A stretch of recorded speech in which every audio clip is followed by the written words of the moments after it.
I'm smart enough to put smarter people in front of me. You know, so a fool thinks he knows everything. So, you know, I excel at a lot of things, you know, but I know my limitations when it comes to particular fields. But I did educate myself. Like I said, I am a licensed contractor. I'm a master barber. You know, I'm a restaurateur at this point. I'm a self-made entrepreneur. You know, everything that I own, every business I own, every venture that I'm involved in, I definitely put a lot of time and effort into it. I did read, blah, blah, blah. But I was smart enough to sit down with people smarter than me. You know, I do believe that and anybody listening, if you don't believe this is a true statement. If you sit yourself in situations amongst people and you find out that you're the smartest person there, you're definitely in the wrong room. We can all go through hardships in life, and sometimes you may want to give up. But we're going to tell you how to bounce back, turn it around. This is the Climb Back series.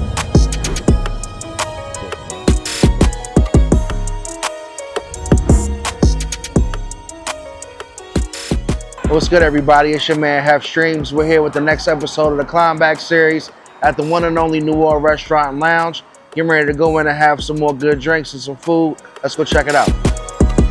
Welcome to Noir Lounge, and thank you for Climb Back series. Today, the Climb Back series visits the Noir Restaurant and Lounge, owned and operated by my guy, Antonio Foster. I'm really excited about this conversation because not only does Antonio have Noir Restaurant and Lounge, but he's got a barbershop, Italian pizzeria, and other ventures as well, including Precision Auto and Tune. I'm talking about a man, a mogul, and this guy's gonna give us all types of information on how you can start being the businessman that you wanna be. Welcome back to the Climb Back series. What's good, everybody? It's your man, Hef Streams. We're back with the latest installment of the Climb Back series, and I'm here with one of the nicest, I gotta say, restaurants and lounges that I've been in a while. You know what I mean? And I wanna thank my man, Antonio Foster. Appreciate it. Thank you very much for introducing and inviting us to the Noir Lounge. Anytime, man. Anytime. And, you know, we're going to talk about a lot of the things that you have going on, man, but very nice establishment. Really appreciate the hospitality. As y'all know, I like to eat and drink, like I told you before. So I had a chance to get some of the egg rolls, some of the, lemon pepper wings. What else you have, Foolie? Salmon, cheese, mashed potatoes. So we're gonna start off with just saying this is definitely a must-visit location. But you know, what's Noir Lounge to you, Antonio? Tell us about, you know, where it got started, the brand itself, and you know, just let us know who you are. All right, well, let's start with Noir. Noir is it was a concept that me and my former partner, a guy named Corey, we started. It was one of those things where it was like, look, man, you know, I wanted to give people, especially in our city, an environment where we can be comfortable, have a nice vibe, lady-friendly, good food, a good space where we can kind of really just entertain and be happy, you know what I mean? We really got known more for our lamb chops and our salmon, but the vibe kind of overtook it. So now it seems like that we're more known for our food and our party atmosphere. Hence the lounge, the way we did it. We cater to the ladies, of course. But we just try to have a nice space in Baltimore, try to give you that Miami, Florida vibe a little bit in Baltimore City. So I try to just bring it here and, you know, no offense, we trying to stop everybody from driving all the way out to DC and getting that vibe, but I try to do a little bit here. So that's kind of how it came about. That's what our mindset at the time. Corey's no longer with us, but I've definitely since him have done major renovations, just trying to give it a different outlook and just trying to give it that breezy vibe that most people like when they go out and party and drink. You know, as you see, we have sections and bottle service and stuff like that, but I just try to make it a happy space, man. So yeah, absolutely. That's my goal. The one thing that I pick up immediately when I come in here is the vibe. I mean, the ambiance, the decor is top notch. Like you say, you know, I'm from DC, and when you come from that market, they really target the decor, the aesthetics, you know what I'm saying? Because that's what you pay for when you're downtown. And in Baltimore, don't get me wrong, I kind of feel Baltimore is a city that really makes you feel like you're at home. A lot of establishments give you that familiarity, like you're at home eating with your folks and everything is comfort. Right. But you give a good combo here. Right. You know what I'm saying? Like very welcoming, very inviting. The food's delicious, the service is great. Appreciate it. But you provide like this lounge, the upstairs, the party atmosphere. Like it's incredible, man. So as far as the name, I gotta get it out the way because it stands out. I see the brand on your shirt. You got the R backwards. Break that down for me just to get it out there so we know where you got that from. Well, Noir in itself, in French, it means black. It wasn't in my mind, brand-wise, to put black on the front marquee of a building, but Noir gave the same statement. It seemed sexy. I reversed the R based on how they did Lincoln on the penny. For those that don't know that story, you look at your change, all your presidents are facing one way, but Lincoln, they put him on a brown penny, which I assume symbolized us. That's kind of how I tell the story. And he's facing the opposite way, and it looks as if they turned their back on him. So the premise of that was, Noir means black in French. We invert the R to kind of show how the world has turned their back on us, but yet we're still here, So very deep, really appreciate the explanation. I mean, it stands for itself. The brand is beautiful. Might be hard for some people to pronounce, but it's Noir. No, it's pronounced Noir, but I tell people if you want to say it right, just say no R. Okay. Noir. Okay. Now let's talk about the start because I definitely want to get into all the other ventures because you got tons of other businesses and other ventures that you're a part of. But restaurant business specific, how did you get the idea of starting it? And how did you start it? Like, where did it come from?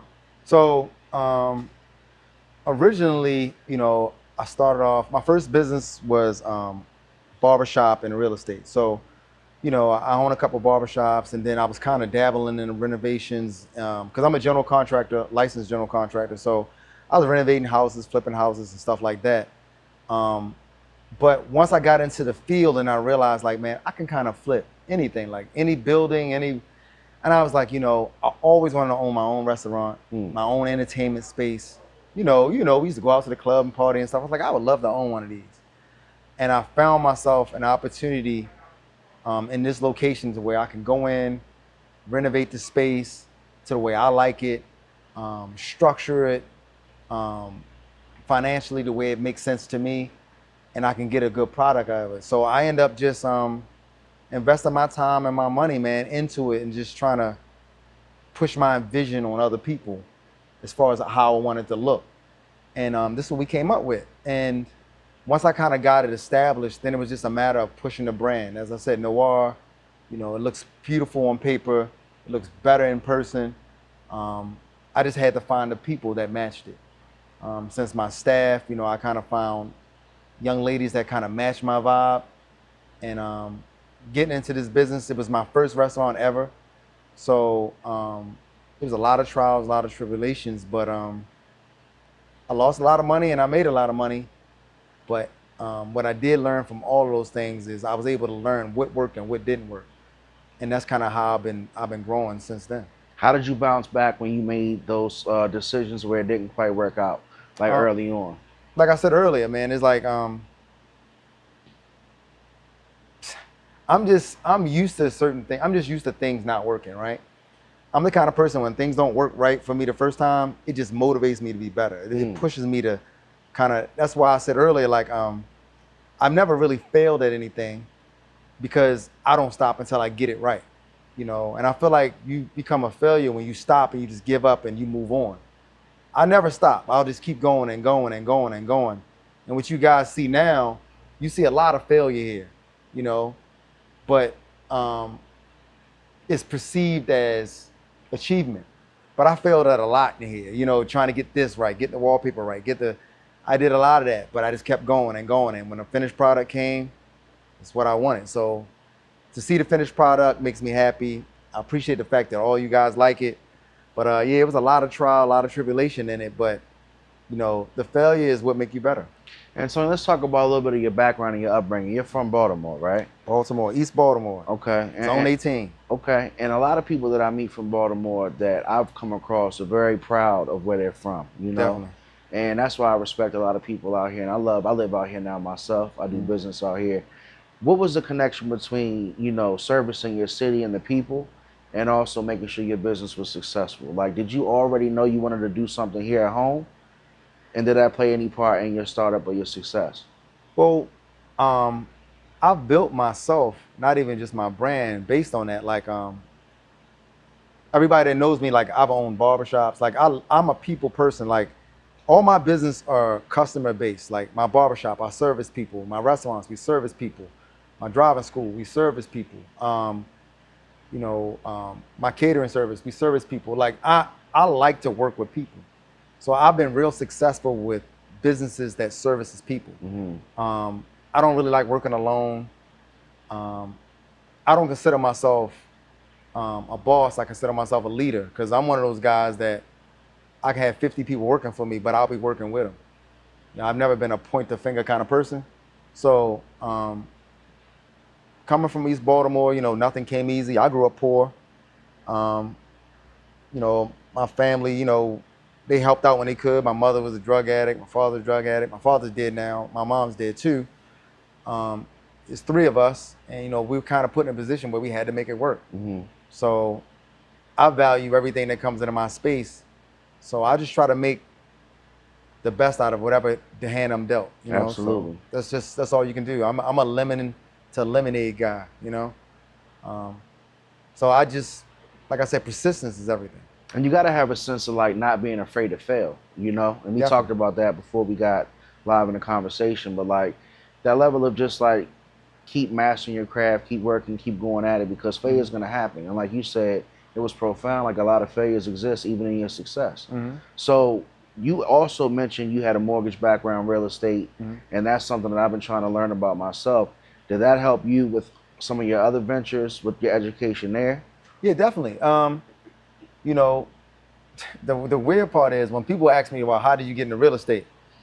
I flipped my first house with $1,000. Wow. How long ago was that? That was about, now that's about 16, 17 years ago. Wow, okay. So just to be brief, I found a property, a buddy of mine owned a property, his mom died. I liked the property, you know, he didn't know what he was going to do with it. You know, he wasn't educated in what he wanted to do.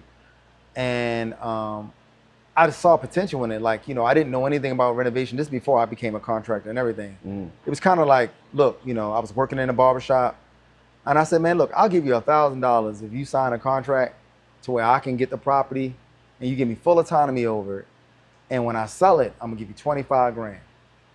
He said, so you're gonna give me $1,000 just to take control of the property. And if you sell it, you're gonna give me 25,000. I said, yes.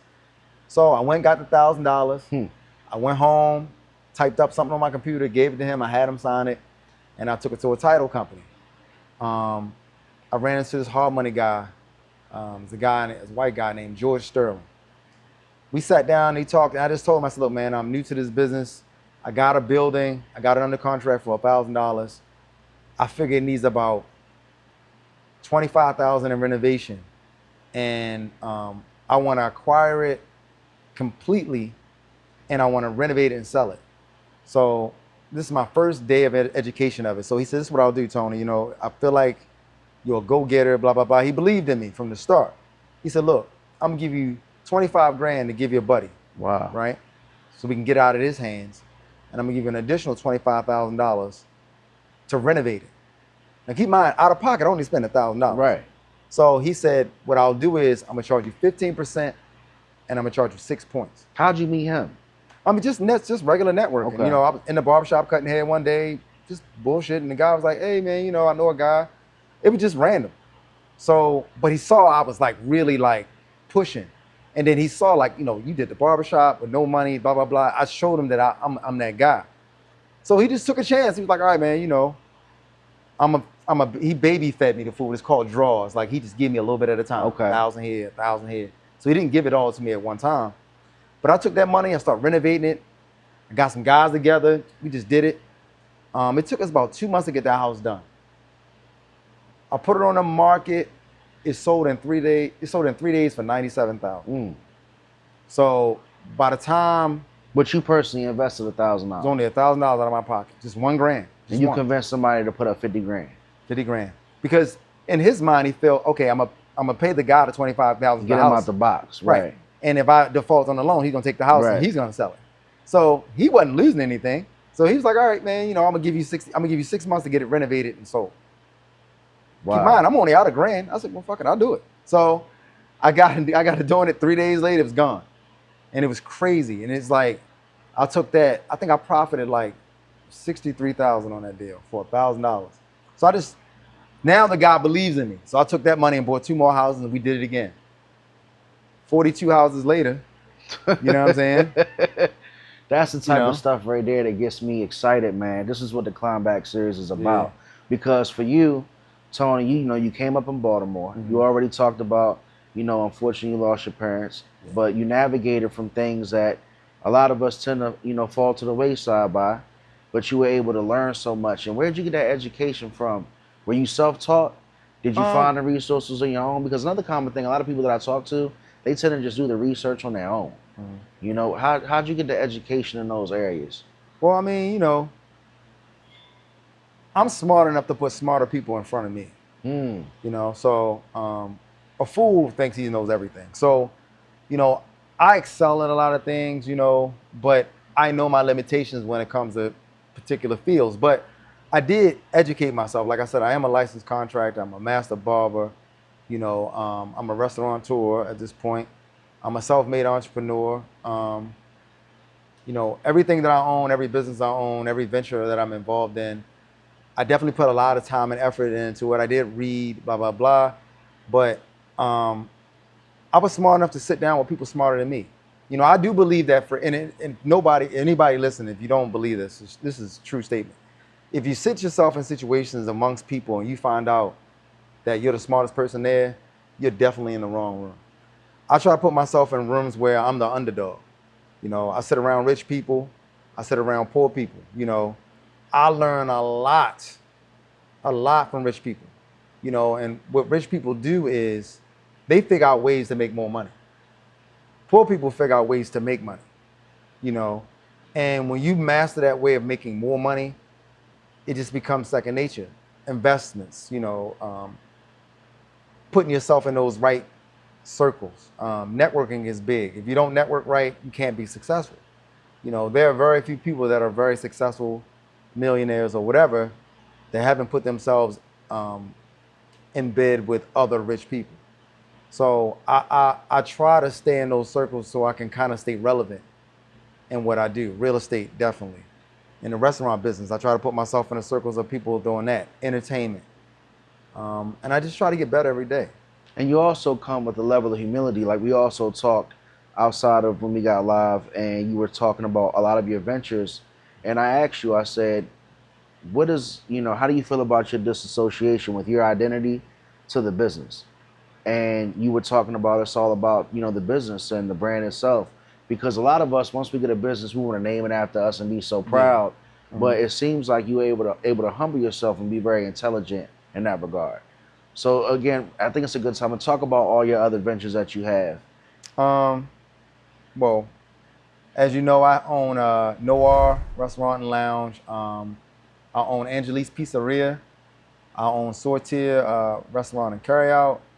I'm a partner owner of the Manor on Charles Street. Rush to Driving School. AC Foster AC Realtor Company. I mean, I invest in a lot of things that, it's about the residual income, I'm a little in that space of like, I like to kind of make my money work for me, so. Which is another way rich people get richer. That's what I learned. Right. They stand out the way. And to your point, I've never been one of those faces of businesses. I don't like to be out in the front. I move better in the background. I feel like I'm a lot more successful in the background. I feel like I move freer when all eyes are not on me, because being in the back, it makes life a little easier. You can get deals done that you couldn't normally get done if you was in public eye. I just work better from the shadows. So I realize in these businesses, I cater to people better from the back opposed to being that person in the front, you know, because I can manipulate the environment. I can manipulate the situation, as I say.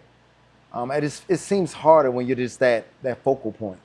You know, when everybody's focusing on you, you got to worry about what people thinking, what they're saying, how they're perceiving you, blah, blah, blah. I like to sit back in the office and just kind of be the puppet master, you know? Yeah. So I function that way. I'm just not a out there person, you know? Absolutely. But you seem to be very self-aware, you know? Did it take for you to lose to find that out? It took for me to lose people to find that out. I've been around people that were in the mindset of they had to be on the scene. I've been around those people that had to be the first one to have or whatever. I just kind of I like to make other people better. Okay. You know, so that's kind of how I function in my life. Like, it's not really how much money you have. Like I said before, it's what you do with it when you get it. And if I can invest in you, if I can invest in any of my friends, like anybody that knows me, you know, if you come to me with a good idea, if it makes sense, we can put it together, I'll back you. Write that down, Foolie.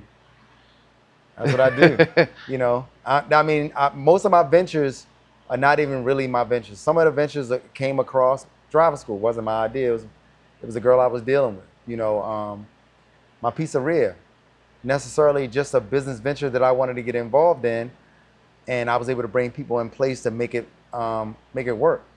I'm an investor. That's what I consider myself. But what made you be so confident in making those risks, or not seeing those as risks? Believing in myself. Yeah. Believing in myself. Believing in the circle that I put myself in, and honestly, just want to see. I like to see my people win.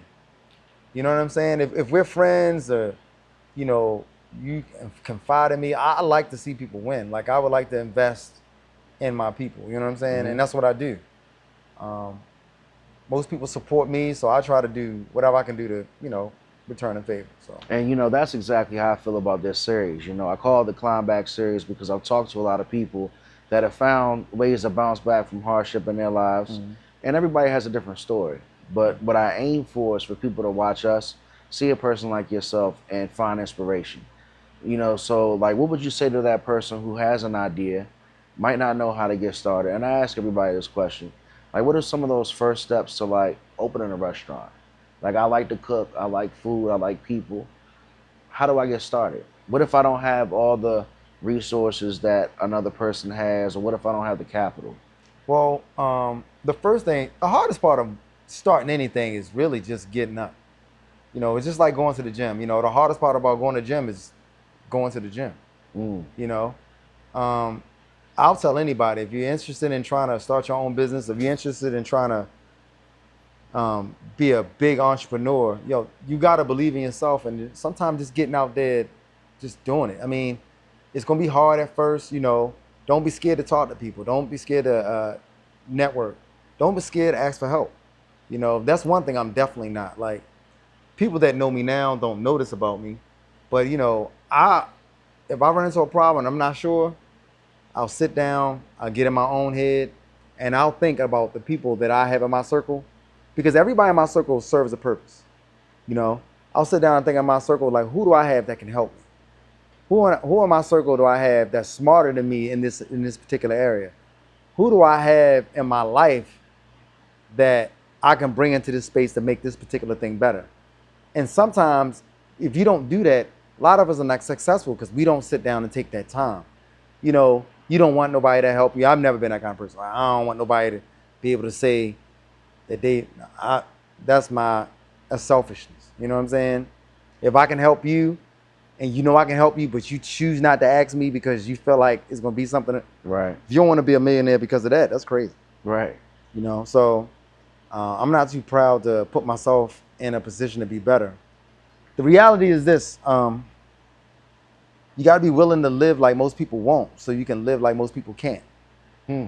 But to do that, you got to think that way. And that's how I think. you know, a lot of times it takes to see that first step of success. You know, you got to see that first shot go through, is what I say. And to see that you're managing all these different businesses, like some people can't fathom one. So, do you have any regrets? Did you have any bad investments that you learned from that you can talk about? That was a good learning experience, but you did kind of, you know, might not make the right move early on.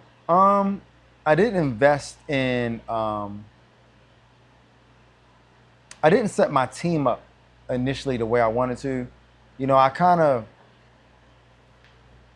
let a lot of my personal feelings get in the way of making some smart business decisions. You know, because my flaw as a Pisces is, you know, I want to see everybody win. And because I want to see everybody win, I put some people in places that didn't deserve to be in those places because of that. Do I regret it? No, I learned from it. But I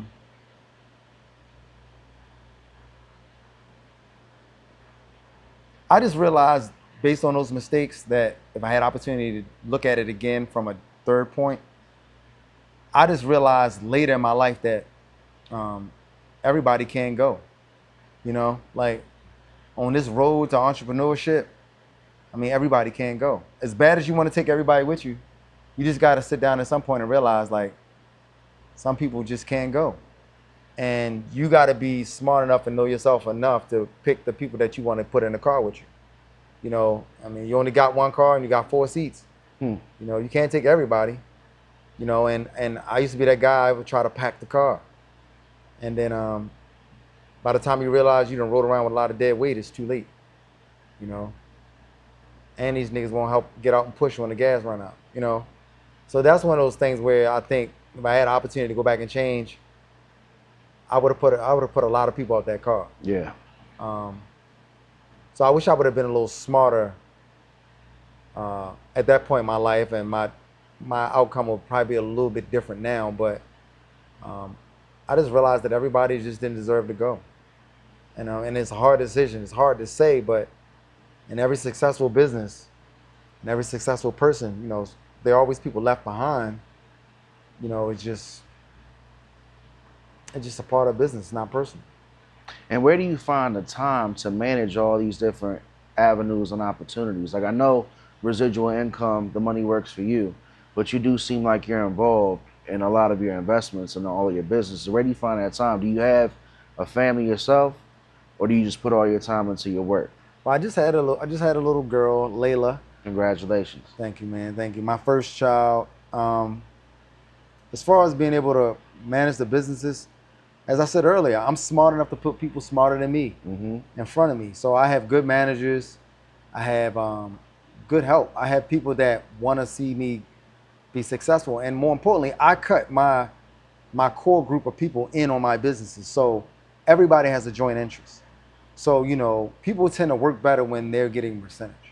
People tend to work better when they're making money, when you're making money. Absolutely. You know, you can't not run with wolves and not feed them, you know?